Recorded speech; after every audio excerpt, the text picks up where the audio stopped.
What actually is the right way to run Facebook ads in 2024? What's the way that's actually going to work? What's the most stable way? What's the easiest way? What's the way that takes the least amount of effort and work? This is like a crash course. Today, I'm going to walk you through from A to Z how to go about just thinking about ads to how to actually structure them to actually a live setup. So make sure you stick around for the whole thing because you actually might miss out on the gold nugget you need that's going to unlock you if you're running ads for yourself, for a brand, or if you're working in-house for a brand. So what's funny is that Facebook ads, it's changed so much. I've been running Facebook ads for over 8 years. I remember 8 years ago spending $200,000 a week selling t-shirts for a brand because I worked in-house for a brand, to now we have a team of 80 people in my agency who are running Facebook ads for a lot of different brands, different niches, different verticals. So things have changed a lot. And so over time, we've really found a methodology that works the best, in my opinion, most consistently across a lot of different verticals. And I want to share with you that process. So Meta ads, it's changed so much. The fact that it's now called Meta and Facebook are still taking me for a spin still, but you can get a lot of success even still. There's a lot of stigma out there that, oh, costs are always increasing, and they are. Costs of Meta have always increased year over year over a long period of time. So really the name of the game is how can I still scale and be profitable regardless of those costs always increasing? That's a whole nother conversation, a whole nother video, but I want to show you what's working right now across all the different pods and teams that are inside my company, as well as different brands. So there's kind of 4 stages we're going to go through today. So again, this is a crash course. So it's going to be long, but it's going to be very informative. I'm going to show you actual ad accounts, actual ads, actually thinking, actually templates, actually worksheets my team uses to make these decisions for every brand that comes to us that we actually work with. So let's dive in. So there's 4 things we're going to go through. The first one is we're going to talk about what kind of ads should we be making. That's the first step. If you want to run ads, what kind of ads should we be making? How should we even be thinking about ads? Like my recommendation is that there's thought work and some work that goes into before you even start running ads and making ads. We're going to talk about how to position them. I talk about this all the time, but positioning is very important. And you can take the same product, completely change the positioning, and that can give you drastically different performance, either positively or negatively. Then we're going to talk about how to set targets. That right there is probably the most important underpinning step everyone misses when they want to run Facebook ads, when they want to scale, is they don't really understand the numbers and the targets. And I want to walk you through how to think about it, how we actually do it, how you can do it, and how you can set targets. I even have some worksheets as templates that'll be really helpful for you guys. Then we're going to talk about the account structure. So while account structure is important, it's not the saving grace, the magic silver bullet that you are led to believe. While it is important, I'm not discounting that. It's definitely not going to magically make everything hunky-dory, but it still is important to walk you through our methodology, and there's reasons for the way we do it that way. And the last thing, which is a bonus, is I'm going to do a live setup. So I'm going to actually show up an ad account. We're going to walk through how we have structured. I'm going to talk through the methodologies to support everything you've learned. So this video is taking you from how to even think about, what to think about making ads, how to start that process, to the very end, actually in the Meta ad account setting things up. Let's get started. So the first thing you need to know is when you want to make an ad, where do you start? We make 9,000 ads, I think, over the course of a year. It's just a lot of ads. And in that time, we've discovered that the best way to do it is to always start with the mass desire. So if you don't know what mass desire is, a good definition is a public spread of a private one. All your ads are supposed to be doing is to get attention. However, how do you get attention that creates an emotion that people actually want to click it, that then gives them further emotions that they actually want to buy the product? That is through desire. Your ad's job is to get attention and channel desire. And that's important. Is you're an advertiser, whether you have a brand or a service-based business, your job is to get attention because you want people to buy your products or your services or goods. And your ads have to channel mass desire. Now, what you're not doing is you're not creating desire, because you actually cannot create desire. You are just channeling it. For example, I was a sucker. I actually fell for one of these Pomodoro timers. You've probably seen them everywhere. Here's a really great example. Is this product is not creating a new desire. It's channeling a desire that a massive population of people already have. For example, millions of people have the desire to be more productive. And this product is not creating that productivity desire. No, people already have that desire. This product is just a method to help satisfy that desire by giving you time spans you can set to get work done. And then that creative pressure forces you to be more productive in that time frame. And so it's just channeling mass desire. Your ads are the same way. You are not creating mass desire, you are channeling it. For example, that's why supplements work so well, because millions upon millions of people always have the desire to look better, feel better, and to be attractive either to the opposite sex or to have a better emotional health, mental health. That's a mass desire that humans innately share, which is why supplements work so well, because it always promises those things. So your first step before ever making an ad is to understand what actually is the mass desire. And there's a few ways that we go through, and I'll walk you through where we look at and kind of how we document and how we come up with the mass desire. So there's a few ways that we like to go and find mass desire. It always starts with research. Research, whether you're working in-house for a brand, you are a brand, or you're an agency, research is the most important step to being successful at ads. That is it, full stop. Because if you haven't done enough research, that's typically systematic of you're trying to fly by the seat of your pants, you're just winging it, you're kind of rushing through the process. And I've seen time and time again with my team and also me personally running ads for brands is while research takes time, it always pays off in the results. So where do we go to do research? The first one is we like to look at reviews on the brand's product pages, reviews on Amazon. We like to look at comments on the ads, comments in their organic posts. Pretty much anywhere comments exist, we like to look there. And I'll walk you through how we think about that and how we document it. Then we also like to do post-purchase surveys. So post-purchase survey is essentially a survey that when someone checks out, there's a survey as soon as they hit the thank you page where you can ask some questions. It is a treasure trove that we like to use for our brands. Reddit is one of my favorite places to do research because people are so savage there. You get a really great copy ideas as well as just really great understanding of mass desire. And then YouTube videos, not only in the video, but in the comments. I think YouTube comments are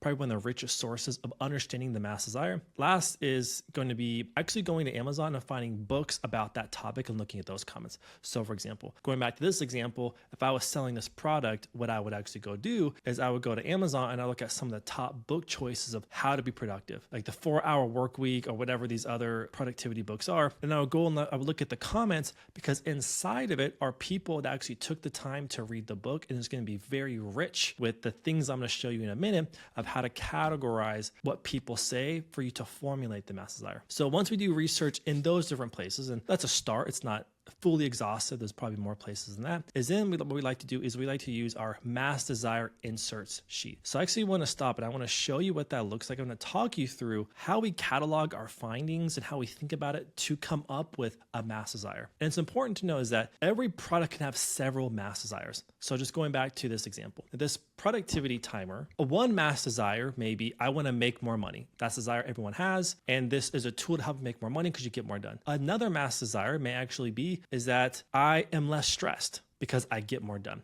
Another mass desire be I have more time with my family and my kids because I get more done. I don't have to work late at night. So there's many mass desires, and your job as an advertiser, as a marketer, is to understand all the different mass desires, which I'll show you in a second, and then to go about testing all of them until you find the Mac Daddy, the most powerful one that then you can channel hundreds of thousands of dollars behind in advertising and make a lot of money. So this is the sheet. So this is the sheet that we use. We call it the Mass Desire Insights template, and I'll walk you through how we think about it, what are some things that we do with it. So the first thing is, as you'll see, is there's two sections. You have green and you have orange, okay? The green are what are the positive emotional benefits, and the orange are what are the objections to it. So those different sources that I mentioned earlier of where we go and do research, what we'll do is as we're going through it, we'll just start copying and pasting what we find. Sometimes it's a full review, sometimes it's a full testimonial, sometimes it's specific phrases that people say. The whole point of it is we're looking for things that are like aha moments. For example, what you don't want to do is you don't want it to be 5-star reviews, I love this product. Instead, what you're looking for is like something very specific, like this one. This person even said, being a type 2 diabetic, my feet can get cold out of the blue. Love wearing this product. I can stay warm at home and on long road trips. That's so specific, so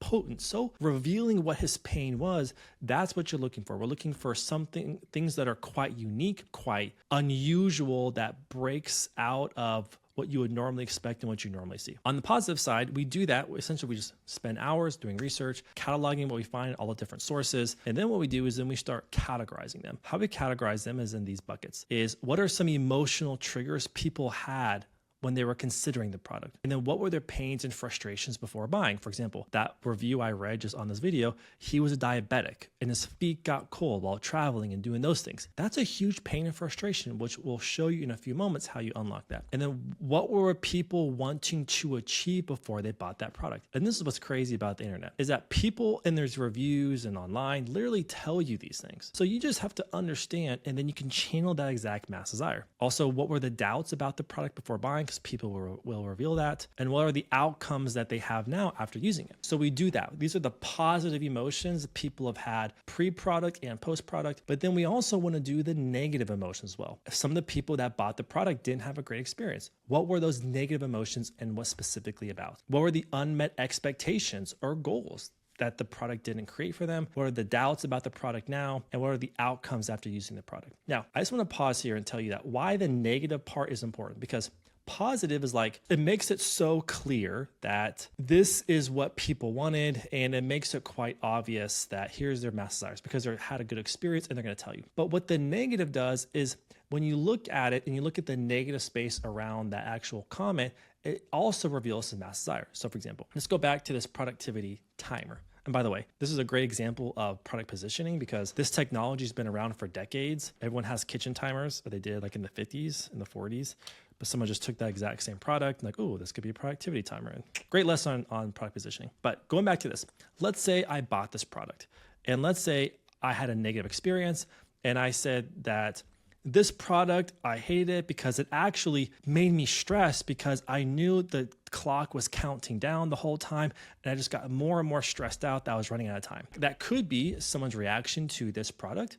Okay, that's important and how you can use that is now look at the negative space. Look at what I said. So what that means is now how you can flip it and turn to a positive. For example, I could now run an ad where I took that negative and turned to a positive. And I could say, you will get more done because you are so conscious of the time you have remaining. It will kick your butt into gear. You see that? See how I took a negative and I could turn it to a positive? I guarantee you I could run that as an ad right now and I guarantee you I get sales from it. So that's where don't just take the positive, take the negative and help you understand how you can craft it to still channel mass desire. Because there's going to be people out there, even that person, if it was me, had a bad experience, there's going to be people out there who would see that and think, oh crap, I need someone to kick my butt into gear and maybe I need to see that time clicking down on this productivity timer. Okay, so once we categorize it, the next thing we do is we just go through a process of self-examination. What do I mean by that? Is the self-examination it's a series of questions we are asking ourselves to reveal the different mass desires and to really get down on an emotional level. Let me give you an example. So let's take this product, for example, and we identify what we have found is the mass desire based off the research. Then we ask ourselves this question 3 times. The mass desire is so I can what? So I can what? So I can what? So for example, it's warmth during cold months. So I can feel comfortable, so I can enjoy all the great things about the colder months more, so I can avoid experiencing pain of being cold. This helps you to double click and then double click again to get down on the emotional level. So now there's more range and spectrum within that mass desire. Because once we understand the mass desire, now we can go even deeper. We take that mass desire and we ask ourselves, what will the customer tell? For example, the surface level reason of what they're comfortable saying. So for example, warmer during cold months, I don't want to be cold. Okay, but what won't they tell? And that's an important question because at the end of the day, we're marketers. And when we're trying to get attention, we're trying to get attention from people on an emotional level because all of us humans, we're emotional beings. What that means is we make decisions off emotions, very rarely logic. We make far more decisions off emotions than on logic, if we're honest with ourselves. So what that means is you need to get inside their head, not just surface level, but really deep. What are the conversations they're having inside their head that they're not willing to voice or even subconsciously they're not even willing to admit? And that's why we like to ask that question.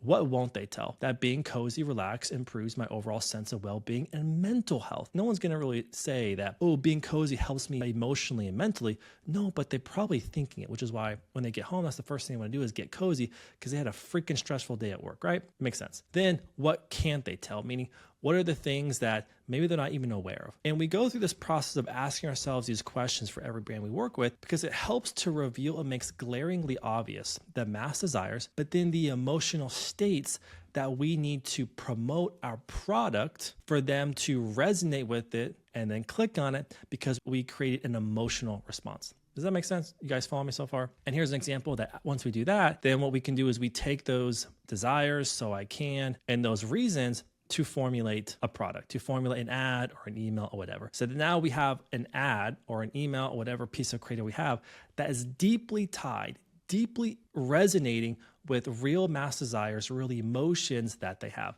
That is the process that you go through to not only find mass desires, but then to create ads that evoke emotion. Now, step number 2, once you understand the mass desire and you understand the emotions involved with what they're thinking, what they're feeling, conversations inside their head, then you want to determine, how do I position the product? That's important because once you understand, like I said, the desires, now positioning becomes so much easier. And there's a lot of different ways to position. There's some advanced ways. I'm not going to go through the advanced ways of positioning. I'm going to go just on the surface level, because if you understand just this one concept, it will take you insanely far in your success with advertising and marketing. It's called the awareness states. Okay. So there's 5 parts of the awareness states. You have most aware, product aware, solution aware, problem aware, and unaware. I'm going to show you real ads here in a second that my team made to show you visually how this works, but let me just explain it for a minute. So the first one is most aware. These are people who are most aware about what you sell. For example, again, going back to this example, if I was most aware, what that would mean is I fully already understand all the different people who sell this product, all the different use cases of their product, and I'm fully aware. For all I really need now is like a discount to get me to buy, or to remind me. But let's say product aware. A product aware person is they know there's products out there, but they're not aware of the different nuances between the different brands, which brand's better, which one's faster, which one's cheaper, which one has better quality. They're not aware of those different nuances. Then you have someone who is solution aware. This person is, they understand that there's a solution out there for them to be more productive, as an example, but now they're not quite sure of what the products or services or apps are that would actually fit the bill for what they're looking for. Make sense? Then you have someone who's problem aware. A person who's problem aware is they're aware of, man, I really suck at productivity and being productive at work. I have no idea what solutions are out there to help me with that problem. Does that make sense? Then you have someone who's completely unaware, which means they're not even aware that they have a problem. They're not even aware of that they're less productive than everyone else on their team, using that productivity example. So why this is important is because every person in America, or whatever country you're targeting, sits within somewhere in these buckets. And what's also important is the more you go up the awareness states, the bigger total addressable market. For example, there's probably hundreds of millions of people in the US who are unaware that they're not productive. And there's a smaller pool of people who are problem aware, then an even smaller pool who are solution aware, then an even smaller pool who understand all the different products for productivity in the market, and then even smaller pool of everyone who knows all those different products. That's why this is important, is because if you can unlock those states, it allows you to scale, because it allows you to unlock bigger total addressable markets. That's why we do this. Now, let me show you an example. Okay, the first thing I want to show you is just to reiterate this principle again, is that the further you go up in the awareness states, the greater scale potential you have. What that also means is you have to work a little bit harder to get those people to convert. If you're on a small budget, typically what I recommend is just to go after people who are already fairly aware, most aware and product aware. Most advertisers that I see, a lot of them sit in this band camp, typically product aware, most aware for sure. And then the more sophisticated marketers and advertisers tend to unlock these. That's also the difference between the people who can spend a lot of money, 6 figures a month on their ad account, versus those who can't, because they know how to unlock those states, because the more you spend, the more it's going to reach people, which means you have to address those different awareness states. Now that you understand that concept, and by the way, I just want to say this real quick, is depending on your budget, is you want to go after the smaller awareness states because they're also going to be cheaper to acquire. And that's important. So my recommendation is to always go after the lowest hanging fruit. And then as you scale, as you spend more money profitably, you can then unlock these other awareness states. Okay, so let's give you some real examples. So let's talk about most aware. Most aware, just to reiterate again, they already know about your brand, already know about your product, what it does, what they want. They just gotten preoccupied that they need a discount. Here's an ad that my team made. So literally what you're doing here is you're giving them an offer. Those work really well for people who are quite product aware or most aware. Then you have people who are product aware, is they aren't completely aware of your product and everything it does. They're vaguely aware of it, but they're also vaguely aware of other competitors' products. So a great example of an ad like this is just to do a comparison. So we do this all the time with our brands, show me versus them, us versus them, why our ingredients are better, why our taste is better, why we're more longer lasting. That's a great example because now you can help put them in the state of, okay, now I know more about the benefits of this product. And so now I'm in the most aware, solution aware. No one recognized right away that they definitely want the outcome of the solution, but they're not quite sure of the right products or services out there for that. And a great example of this is to then use a story narrative to help them understand that. As for example, this is a video. These leggings have helped keep me comfortable during my entire pregnancy. Again, someone who is solution aware, all you have to do is target the solution. And by explaining what is the outcome that they're wanting. The outcome they're wanting is to be more comfortable while they are pregnant. And if you haven't noticed yet, when you're advertising this, all you're trying to do is introduce a person to the next stage. So for example, I have someone who's solution aware. All I really want to do is just introduce them to something that makes them product aware. A way to do that is to talk about these leggings help me be comfortable during my pregnancy. So I'm just stating the solution. The solution is to be comfortable during my pregnancy is to buy these leggings. So if they click that ad and they watch that video, boom, now they are product aware. Make sense? Now, problem aware. The person knows they have a problem, but they don't know what will fix it or what solutions are out there to fix it. So typically what you want to do here is state the problem. Because again, if, for example, the leggings or the productivity, if someone had an ad to me saying, feeling like you're not getting enough done throughout the day, feel like you need to make more money, cool, I'm going to click on that ad, right? Or your leggings don't fit. If anyone who feels that is going to resonate with that problem. So for problem aware, you're just stating what the problem is. Then you have unaware.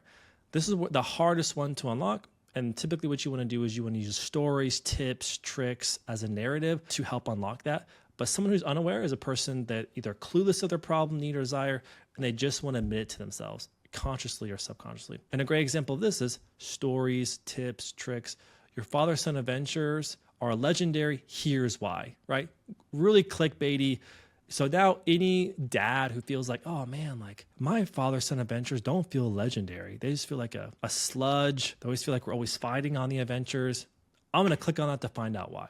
And so now whatever they're selling, that product is going to be positioned as a key part of helping them achieve that outcome. Because when they click on that ad, they're going to go from unaware to now being educated about what their problem is, to what solutions exist, to here are the products or product that's going to help you fix that solution, to here's everything that product offers and here's a discount. That is the process you go through in advertising in today. And so that's why advertising in 2024 is about using these marketing fundamentals, these psychology fundamentals to your advantage to grow. It's no longer about tactics and hacks, it's about marketing fundamentals. And why these work is because they have worked since the test of time. All the biggest gurus out there, whether that's Alex Hormozi, Dan Kennedy, Seth Godin, Russell Brunson, I could keep going on this list. They all use the same fundamentals because if you master the fundamentals, you can pivot to any ad platform, any product, any service because they are timeless. Okay, going back. So once we pick the mass desire, we understand what they are, then we know how to position them. Now what we're going to do is we're going to talk about how to set targets. Bear with me, we're halfway done. So once we understand those things, now before we start spending money on ads, we have to intimately know numbers like the back of our hand. I cannot tell you how many times, how many brands come to us and we look at their ad account, they're not making money or any money or losing money. And it's because they didn't know the numbers intimately. And I'm going to walk you through how easy it really is. I'm actually going to show you how to set those targets and it's going to demystify it once and for all. For example, we had a brand that came to us and they were losing $1,000 a day from their ads, $1,000 a day. But by going through this process, I'm going to walk you through, it revealed what the target should be, at what scale, at what volume. And now they are making 10 grand a day from their ads in net profit. I'm going to walk you through that process. The reason why this is so critical is because it's literally the difference between scaling and being wildly profitable or literally running your business into the ground. I can tell you that because I've seen hundreds of brands over the last 6 years, and it's this critical, and it's often the missing piece every brand that comes to us is missing that's going to unlock their brand. All right, so the first thing that we do is we use what we call our product and margin calculator. For example, every brand that comes to us, we break down for every freaking product that they sell. We want to know every detail of the cost. What we'll often do, and here's two brands, so I've anonymized these products, but these are real products. We want to know how much does the fabric cost. We want to know what are the duties. We want to know what's the shipping of the product to get the cost of goods sold. And there's even tax to it. Because once we know that, once we know the core essence of the cost of goods sold, cool, now we can build on top of that. Because once we know that, then we look at how much are we going to retail the product for? How much are we going to sell it for? And the difference between this and this is our profit margin. So we like to look at the percentage. What's the percentage of profit? And then what's the actual dollar amount of profit? This is very critical because what this does, once we know the cost of goods sold and we know the difference between what we're selling it for and what it actually costs us, then we can calculate what is the break even? What is the actual break even return? So for example, this dress, that for every $1 we spend in advertising, we must make $1.22 back just to break even. That's critical. So that means when we're running ads on Meta, Google, TikTok, what have you, I know I need to look at that and I need to be able to see that I'm getting at least $1.22 back just to break even. That right there is the first thing you have to know. What is my break even point? And as you can see, it's quite easy to calculate. How much does it cost to develop that product? Add it all up. Now, how much are you going to sell it for? What's the margin and what's the dollar of that actual margin? And then you divide, your margin divided by 1, and that's your break even. Now, why this is important is because once you know that number, then you know at the bare minimum, at the absolute worst, when I'm running ads, if I'm going to spend $100 on ads, I need to get $122 back to break even. Make sense? That means I'll be at break even. Then we take the next step. Okay, once we know the break even, now let's actually set some profit targets. So for example, if I want to be 10% profitable on the first sale, meaning I want to make 10% gross profit on the first sale, that means my target has to be 1.39, meaning for every $1 I spend, I'm going to get $1.39 back. Why that's important is because once we know break even, then we could incrementally start increasing, okay, what does it look like to be 10% profitable? 30% profitable, because at some point you want to also take in consideration the volume you need. But this is how we set targets. Well, what if we want to make 30% gross profit on the first order? Well, now that changes the target to 1.92. That means I have to get $1.92 back for every dollar I spend to make 30% gross profit on the first sale if I run ads. Make sense? Then our calculator, we can go even more crazy. We can say, well, what if I want to give away 40% discount and I want to make 10% gross margin? What do I have to hit in terms of a target? What's my break even? You see how it changes that? So that's why knowing this is important, is because you need to know if I don't give away any discounts, what's my break even? And if I want to make 10% or 30% or whatever margin you want, what's that work out to be? But then if I'm going to give away a discount, which a lot of brands do, how does that change my break even? You see that? It changes my break even in a big way. But then if I'm giving that discount and I'm also want to make 10% margin, which you could, that means I'm going from a 1.39 to a 1.66. That's critical. So I just want to pause here. And I know we went quite nerdy, quite fast. This is the level of detail you must absolutely know for every product that you're selling through ads. Because when you know that, then when you're looking at your campaigns, you will instantly know if I spent $1,000 promoting this dress, how much have I made back? And you know specifically down to the exact number and cent, you must not only make back to break even, or you must make back to hit a certain profit target. Make sense? So that's one part. The next part is once we know the numbers like the back of our hand, now we come to at what volume do we need our sales to be at what targets we set for us to hit our net profit target, or frankly, how much money we want going into our pocket. Because at the end of the day, you didn't start a business not to make money.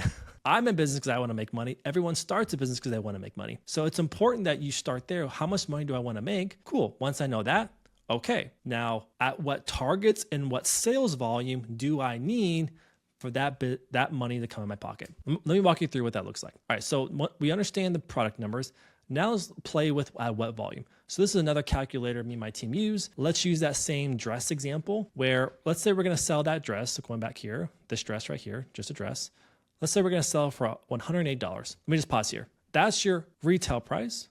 This is your cost of goods sold. We want to look at all the other costs that go into marketing that product or that will go into marketing that product, add all that up and subtract it from the retail price to come up with what is our realistic contribution profit. Now, I'll walk you through what that means in a second, but let's walk through this calculator. So once we understand what we're going to sell for and we subtract the cost of goods sold, which we did on that tab, now how much merchant center fees and credit card processing fees are we charged for per product, and how much is Shopify taking out of that sale, and what kind of transaction fees is it taking out, and are we paying for free shipping? If we do, well then we have to add in the shipping total, and if there's any kind of packaging and supplies fees or fulfillment costs per unit order because you have a 3PL, and returns on average per product, that comes up to the cost of delivery. We add all that because the devil's in the details, but also the details is where you find margin. So we want to add up all that stuff. When you add up all that, and then you add up what CAC or cost to acquire a new customer, do we believe we will need to acquire that customer? Typically, it's anywhere between 30, 45%, sometimes 50% to acquire a new customer of that product.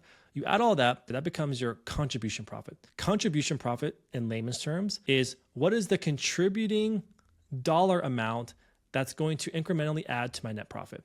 Why that's important is because when you take into account everything, before you take out overheads, which is like your warehouse rent, also, maybe subscriptions, paying yourself, those are like overheads, okay? There's a certain sales volume every brand must hit for you to still break even. Because if you sell a product for $100 and you sell it for $80, you didn't make $20 in profit. That's just your gross profit. Once you take into account your subscription fees and Shopify fees, you'd be in the negative if you had one order. This takes into account all that because once we understand at what point we think we can acquire a customer, again, because you set targets, remember this, you set targets at what point you want to acquire customers. And we take into account the reality of the cost of doing business to sell one product, that's your contribution profit. And here's where things get fun. Add in your fixed overheads per month. So let's take an e-commerce brand. Let's say that their fixed overheads is $15,000 a month, meaning if they got no sales, they still have $15,000 in costs they have to pay for. Or what that means is they need to make $15,000 after everything is included, contribution profit just to break even. And what we do is we like to play with what sales volume do we need to make that happen? Let's say we're going to sell 1,000 orders a month, which is 32 orders per day, including all those numbers, just selling this dress. What that would mean is we have a contribution profit of $38,000.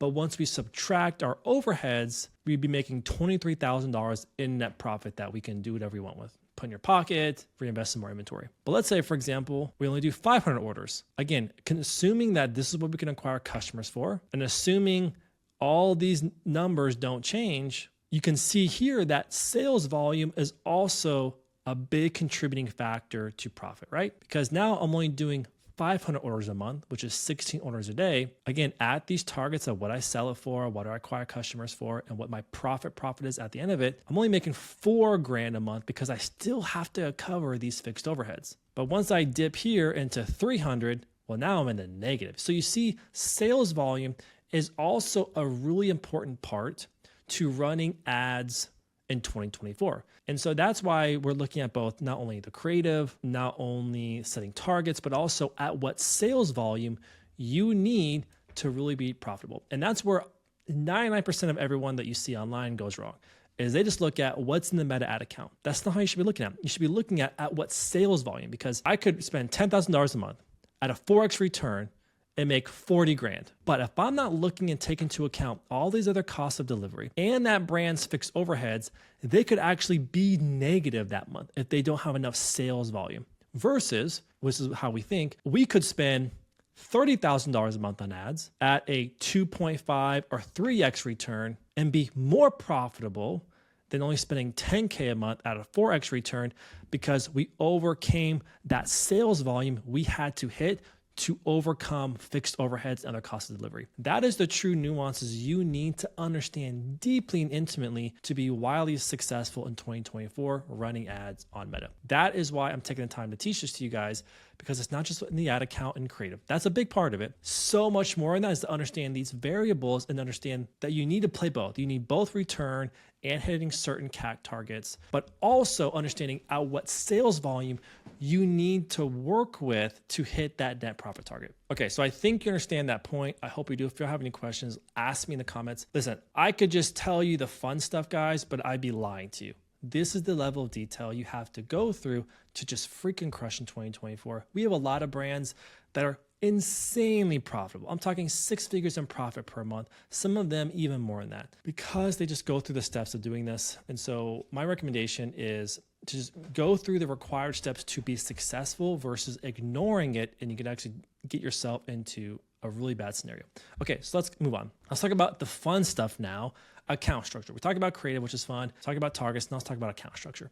So before I actually open up my ad account and I show you our account structure, there's 2 core philosophies you really need to understand that I want to make sure that I take the time to explain to you, because it's the real big underpinnings to our philosophy of how we do things, okay? So the first one is actually the minimum viable funnel. So this is a term that we use internally where we want our account structures at all times to be running on the most simplistic, consolidated funnel at all times. Now, some brands, some verticals, you may have to have more complicated ones than others, but per each brand we work with, what is the most simple, viable funnel as possible? Because it really ties into Meta's learning phase. If you don't know what that is, when you launch a campaign ad set on Meta, it's the time requirement it takes for Meta to fully understand and optimize that ad set. Optimize doesn't always mean cheaper results, it just means stability. And typically right now, as I'm making this video, that is 50 conversions in a 7-day window per ad set. Now there's talk out there that Meta's lowering that, and there's like some beta tests where they're lowering that, but still, you're gonna need a certain amount of conversions, and right now, 50 per ad set in 7 days. And the reason why that's important is because that's what it takes for things to stabilize. And that's a big underpinning our philosophy is we want the most amount of budget possible, going through the fewest amount of ad sets as possible, so that at all times we're always out of the learning phase and things are stable. Stable when scaling, stable when not scaling, when you're just holding. For example, we have brands who have come to us and they have a lot of different assets and campaigns running, and their budget is spread very thin, and the costs are just super volatile. They get 3 sales one day, 10 sales the day after that, no sales the day after that. Very volatile, which is why when you think about it this way, we want things to just be stable, versus we have other brands that they spend $100,000, $200,000 a month over the last 12 months, and their CPAs have fluctuated maybe $4 or $5 up or down. When you look at that over a long period of time, that is incredibly stable versus the ones that are all over the place, 100 different campaigns and ad sets. That's why it's more volatile. So as you can see right here, the idea here is the more conversions you get, that's this access, and that's your cost per acquisition, the less volatile things become. Now, it doesn't mean that things become cheaper. In fact, the opposite, the more you spend, the more expensive things get. But what it means is it reaches some amount of stable mean or average over a long period of time. That's what we're looking for. We're looking for stability and much less volatility. Okay, so now that you understand that, let's actually walk through the fun stuff. Let's actually walk through our structure. Okay, so this is our first main structure. Now, for most brands that are spending over $20K a month to probably $100K, $150K, this is a really good structure. We have some brands that spend more than that and they maintain the structure, and we have some brands that spend a little bit less than $150K a month and they require a bit more complicated structure. So one thing I think it's important to understand is there's a lot of different methodologies out there. You have people that only believe in cost caps, and they're running 50 different campaigns and ad sets at once with cost caps. And they said that's the only way, and that's the only way to be the most efficient and profitable, which is not true. Then you have other people who say only one campaign at all times, which I have a method for that. Again, you can be successful doing that. You have other people that are running 5 or 4 steps to top of funnel, middle funnel, bottom of funnel, and post-purchase at all times. The reality is you can be successful in all those different methods. Now, I don't believe in that there's only one way is the right way. We have a methodology that we teach our team that we believe is the best optimal way, but you can be successful in many different ways. The most important thing is to have a way. Not having a way means you're randomly doing crap, because you always fall to the level of your systems. And if you don't have a system, you don't have a way, you are going to be very volatile and you are not going to be successful, which is why the most important thing is that you have a proven methodology, either for yourself or if you don't have one, just take someone else's and say, this is the way. Because I see so many brands that come to me who they try this way. Then they see the next silver bullet, some guru saying, this is the way. Then they change to that way. Then they change to this way. And you look at their account over 6 to 12 months, they've just been all over the board. No wonder why they're not getting traction. Just find a way and force yourself to crack it and make it work for you. Because oftentimes ad account structure, like while it's important, it's a sliver to upside you get versus all the other tactics that help. Okay, rant done. Now let's talk about the structure. So our main structure is we have two main campaigns. We have a testing campaign and we have a scaling campaign. That's a scaling campaign, by the way. And because of the learning phase, which I explained a few moments ago, is we want the most amount of budget at all times to be going behind the scaling campaign with the fewest amount of ad sets. So that's always outside the learning phase and it's as stable as possible. But then we have a testing campaign where we always test creative. Now, for most of our brands, we're always running on broad because we just determined that it's a lot easier to scale and it's also quite stable. Sometimes we test other audiences, but most time it's broad. What we do is we have an ABO, which is ad set budget optimization. And what we do is per each ad set, we have different batches now because we do things by creative batch. And I'll show you that actually in an ad account in a few moments, but I want you to understand the core concept here is what we're doing is in the testing campaign per each creative batch. So for example, let's say I made a creative batch for this timer on productivity. And another batch, the concepts are focused on more time with your family.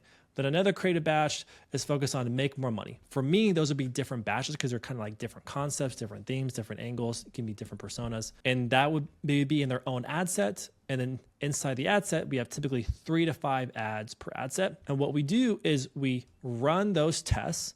And when we find ads that hit our targets, we call those a winner in testing. So what we do then is we take that ad, duplicate it into our scaling campaign where all of our winners are, and where all of our budget is going behind, and let Meta choose what ads in that campaign and ad set to spend money behind. Make sense? So we call this the graduation framework, where we test in one campaign, one environment, and then once it's done, we then graduate to another because we want all of our budget at all times to go behind the ads that have been proven to convert so that all of our stability really comes from this highly optimized campaign. Again, we have brands that have spent a lot of money behind one campaign.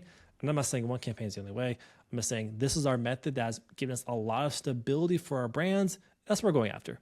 What's predictable, what's stable. Another part here is that when most of your budget is going behind very few ad sets, maybe even one ad set if it's in a scaling campaign, what that means is you also have line of sight correlation as well. What I mean by that is because a lot of brands we work with, most of their marketing budget is actually behind Meta.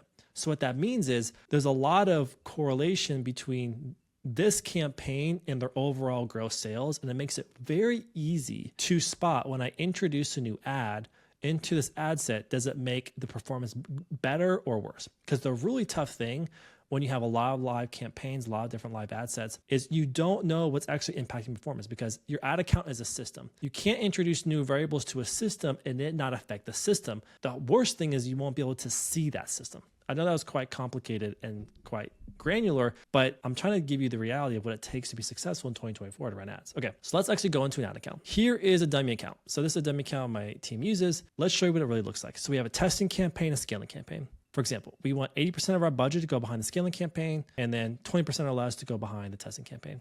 So in the testing campaign, what we'd be doing is we'd be targeting mainly broad, but each ad set is a different batch test. So for example, this is a fashion brand and each of these different ad sets house creatives for this specific purpose. It could be an angle, it can be maybe even a product if you want, but for us, these are different themes of concepts. So for example, we're testing this concept. It's about better fit. Here's 3 ads for that concept.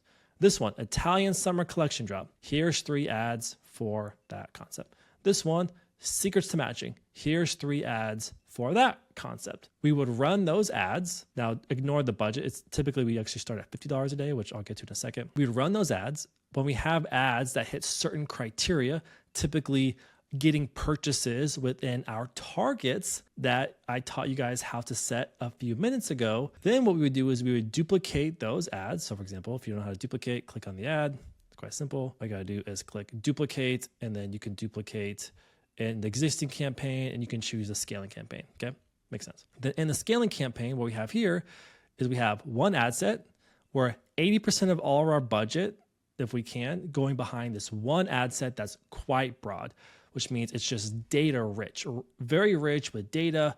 It's out of the learning phase. It's highly optimized. It's highly stable. And then inside of it is we have our best ads. Now, typically we try to keep it to 7 ads or less of our best ads in here. I mean, there's times where we can have 10 or 15 that have worked pretty well, sometimes less, but typically like around 7 or less what we shoot for of our best ads in here. And that's pretty much how we run it. So what happens is when performance starts going down, and there's different rules that you can operate, is because we're always testing, we always have new ads ready to go that have been proven. So we never stop testing. We just dedicate a certain budget every single month to testing. And there's a lot of feedback out there that that's a cost center. I disagree. That's a whole different methodology. Again, when you have many different gurus saying that how successful they are with different methodologies, what that means is it may not be the methodology, it may just be other outside factors. Okay, so that's how we creative test. Now, what I think is also important for you to understand is how do we make decisions? So we have rules. We have kill rules.